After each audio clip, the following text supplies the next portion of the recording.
What is up, Rise Nation? Here we are back with part two of my story.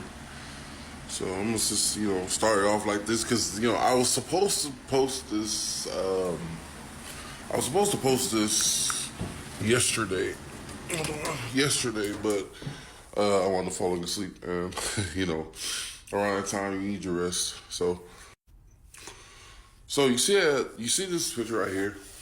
So we're gonna start from here.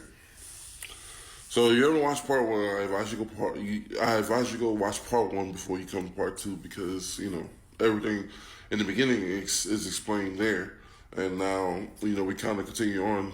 This is the day I had committed to the University of Alabama. No, not like not. It was sooner, but this is the day I did it publicly. No one was supposed to know, but somehow, what I'm saying, the only person you tell is the coaches, and somehow the media still gets to you. So this is me with my team on spring on at the spring game for my junior season. News people came by. It was such an embarrassing time because I actually was so tired at the time. I was tired at the time because we were conditioning, and I wound up stuttering, and I was like, oh man. And then when I seen it later that night on the news, I was just so embarrassed, dog. It was just bad. So, but yeah, this is definitely right here. This is a picture to remember, man. So is this one right here. This is epic. This is epic to me. Side picture as well. It's pretty. They were catching every angle. And amongst my favorite, this one as well, because this is, I don't know, this picture just screams beast. You know what I'm saying? Man, this is crazy. So as y'all know, as a 5-star recruit, one of the biggest things that keeps a recruits, one thing that keeps him going, right, is camps.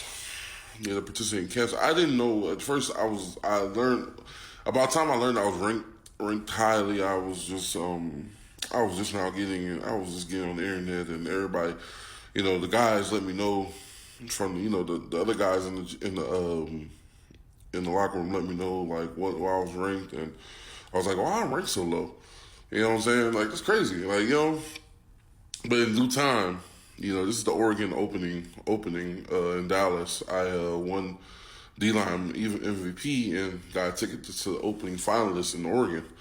It was pretty dope. It was definitely a moment to experience. I'm gonna tell you why this is such a big thing. This is me at the Oregon opening finals. Yep, flew all the way to Oregon. I was put there with guys like Ed Oliver. He plays for the Bills now. Guys like Rashawn Gary. He plays for the Green Bay Packers now. Guys like Greg Little. He plays for, I believe, Carolina now. I was ranked in between those guys. I always felt that Rashawn Gary was more of a little guy, so him being a defensive tackle was just absolutely asinine to me, which means that he was ranked higher than me, obviously because he was a lot more, I guess you would say, experienced. I didn't start football until 8th grade. You know what I'm saying? A lot of those guys played Pee Wee football. You know what I'm saying? A lot of those guys. So I mentioned their names. There will be no slander of them. You know what I'm saying? They are making millions now. They did what they were supposed to.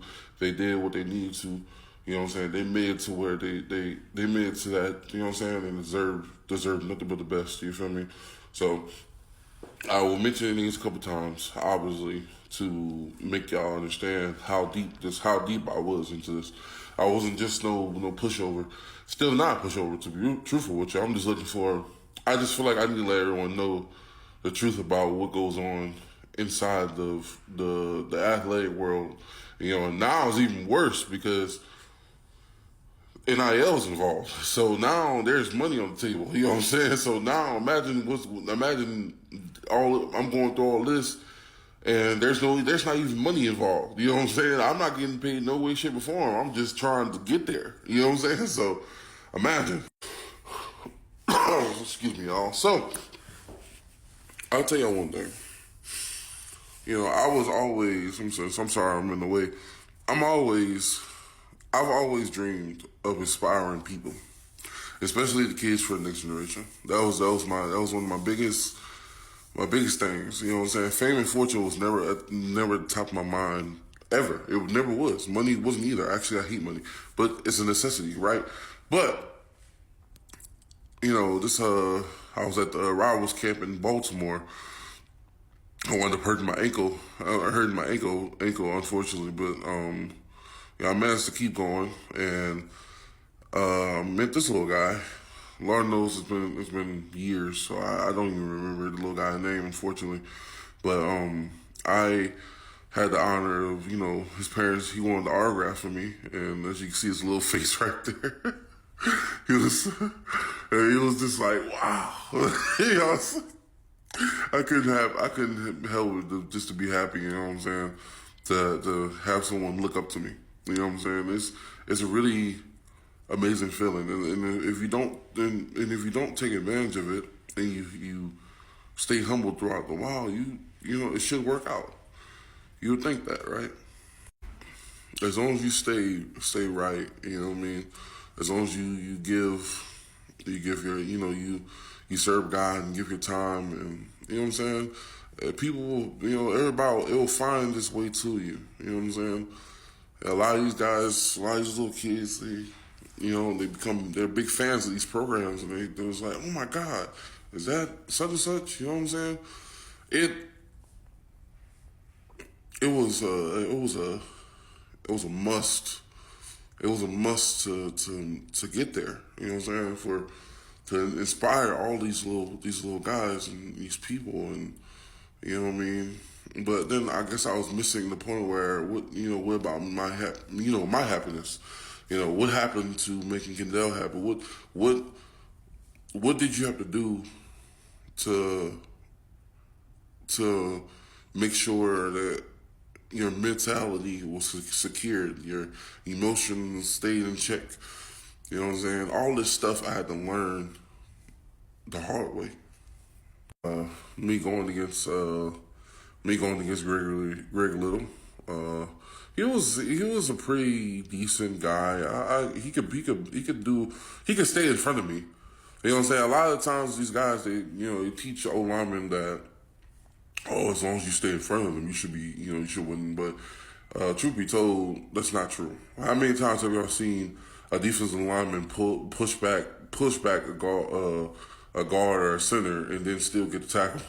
You know what I'm saying? If I push you back 10 damn yards, I won. You know what I'm saying? You know what I'm saying? Your feet may be fast. You may stay in front of me, but you're still back 10 yards. Your quarterback steps up, he's mine. You know what I'm saying? But they're not ready. People are not ready for that. You know what I'm saying? People were getting on Cam Newton for speaking his court. People were getting on Cam Newton for speaking his position. You know what I'm saying? At the high level. You know what I'm saying? I am a student of the game. I'm not a master of the game, but I'm a student of the game. You know what I'm saying? But truth be told, being a master of the game, it ain't it. You know what I'm saying? So a lot of people will say I lost this battle. I say that probably so. I'm the youngest person at the camp. I'm what, 17, 18, going on 18, right?